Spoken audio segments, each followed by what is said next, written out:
ঈদের ছুটিতে সব ভাই বোন একসাথে হয়েছিলাম। সবাই মিলে বসলাম ফুচকা বানাতে। যদিও প্রথমে কারো ইচ্ছে ছিল না, কিন্তু আমি বসার পর সবাই এসে সাহায্য করতে লাগলো। প্রথমে সবগুলো উপকরণ একসাথে করে নিলাম: শসা, টমেটো, কাঁচামরিচ কুচি, ধনেপাতা, স্বাদ বাড়ানোর জন্য কয়েক টুকরো লেবু, ম্যাগি মশলা এবং সস। এদিকে আলু সিদ্ধ বসিয়েছিলাম। আলু সিদ্ধটা হয়ে গেছে। সবাই মিলে ফুচকা বানানোর মজাই আলাদা। ফুচকা বানাতে যতটুকু না কষ্ট হয়, খাওয়া কিন্তু তার থেকেও সোজা।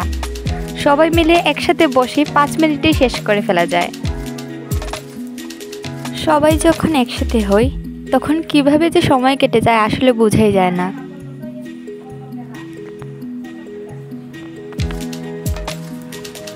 আলু মাখাতে কয়েক টুকরো কাঁচামরিচ, ধনেপাতা, শসা, টমেটো, লবণ এবং স্বাদের জন্য ম্যাগি মশলা অ্যাড করলাম। এভাবে ফুচকার জন্য আলু খেতে অনেক সুস্বাদু। বাসায় একবার বানিয়ে দেখবেন।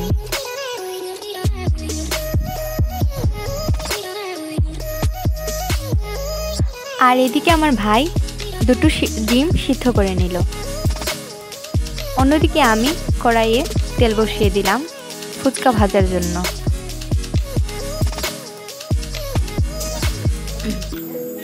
এগুলো কিন্তু আমরা বাজার থেকে কিনেছি, আপনারা 100 টাকার মধ্যে বাজারে পেয়ে যাবেন। এগুলো অনেক সহজ এবং অনেকটা কষ্টও কমে যায়। যদিও আমরা অনেকজন ছিলাম, আমরা সবাই বলছিল আটা দিয়ে রুটি বেলে ফুচকা বানাবে, কিন্তু বাসায় এগুলো থাকায় আর করা হয়নি। একে একে আমি সবগুলো ফুচকা ভেজে নিলাম।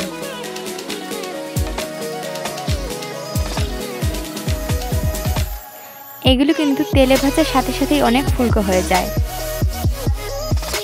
প্রথমে কয়েকটা বেশি আগুনে করতে হবে, তারপর কড়াই গরম হয়ে গেলে কম আগুনে ভেজে নিতে হবে।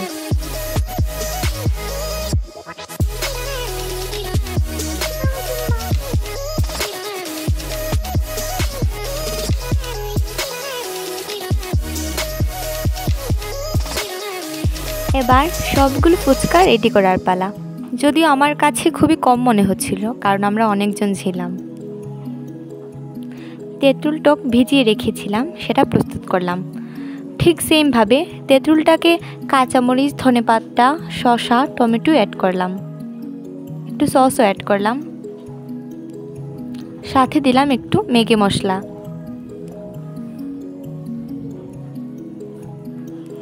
কয়েকটা ভাজা শুকনো মরিচও আপনারা অ্যাড করতে পারেন।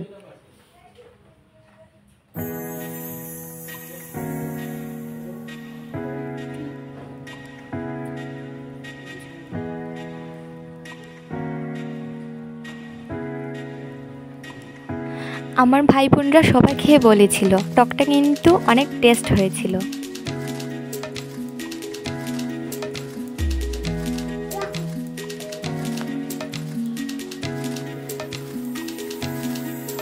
একদিকে আমি বানাচ্ছিলাম আর অন্যদিকে আমার ভাই বোনেরা সব শেষ করছিল।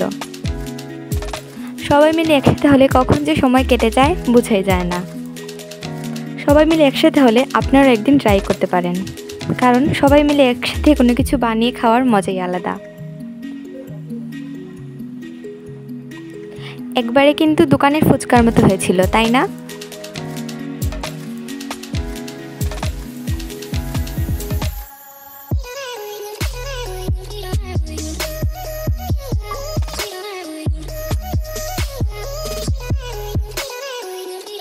আপনারাও কিন্তু একদিন ট্রাই করে দেখবেন।